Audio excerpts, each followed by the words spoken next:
নমস্কার, আমি সুরেন বিশ্বাস। আমার নিজের লেখা কবিতা পড়ে শোনাচ্ছি। যদি ভালো লাগে আমাকে একটা লাইক করো। কবিতার নাম চাষিদের কষ্ট। চাষিদের কষ্ট জীবন বয়ে চলে সারা জীবন। ভাবে না কেহ কত কষ্ট করে রোদে ও জলে। ধান চাল আলু পটল সবজি সব ফলায় মাঠে। ধান ঝেড়ে কেটে গোলা ভরে বৎসর চলে শেষে। পুঁজিপতি ব্যবসায়ী সব টাকা পাড়াতে টাকার লোভ দেখায়। তাদের ফসল বেচো আমার কাছে, টাকা যা লাগে আমি দেব সব। ফসল উঠলে খবর দেবে কিনে নেব সব।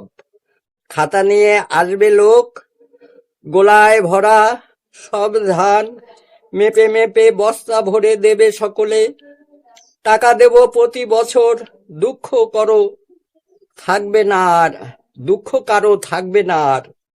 কিছু টাকা কম দেব, টাকার সুদ ছেড়ে দেব।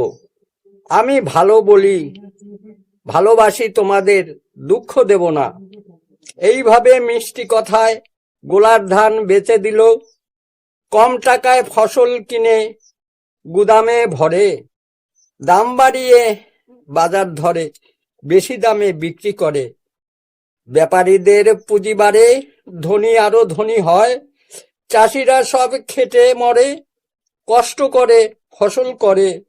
দুঃখ আরো কারো বোঝে না চাষিদের।